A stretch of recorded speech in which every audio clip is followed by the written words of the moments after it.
ආයිබෝන් කොහොමද ඉතින් ඔන්න අද අපි ඇවිල්ලා ඉන්නේ මැලේසියාවේ අපි ඇවිල්ලා නැති අපිට එන්න බැරි වුණ තවත් එක ස්ටේට් එකකට මේක මාරම ලස්සන ස්ටේට් එකක් මේකේ නම පෙරා. ඉතින් පෙරක් වල ලෙන්ගොන් කියන ඒරියා එකට තමයි අද අපි ඇවිල්ලා ඉන්නේ. ඒ පෙරක් වල තියෙන ලෙන්ගොන් කියන ඒරියා එකේ තාසික් රබන් කියන තැනට තමයි අපි ඇවිල්ලා තියෙන්නේ. ඉතින් මේක මාරම ලස්සන ලේක් එකකින් වට වෙච්ච කඳු වලින් වට වෙච්ච මාරම ලස්සන තැනක් නේද? මෙතන තියෙන ලේක් එක මෑන් මේඩ් ලේක් එකක්.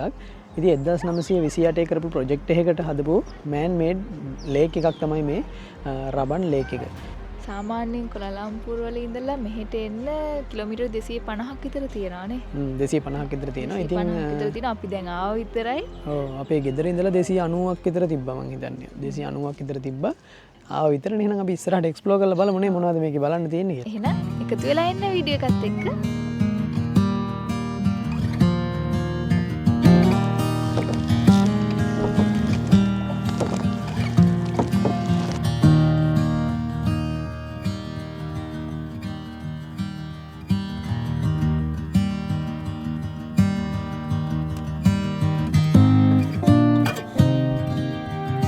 ඉතින් තාසික් රබන් එකට આવොත් ඔයාලට මේ වගේ තාසික් රබන් එකේ කයක් කරන්න පුළුවන්.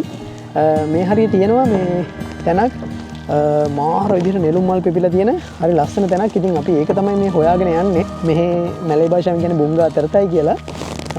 ඉතින් මේ බුංගා තරතයි හොයාගෙන තමයි අපි යන්නේ දැන්. අපි බලමු ගිහිල්ලා අද අක්කා කියපු විදිහට නම් උදේට තමයි මල් පිපෙන්නේ. කොහොමද දැන් නෙළුම් මල් පිපෙන්නේ උදේට කියනවා නේද? කඳු වලල්ලකින් වට වෙච්ච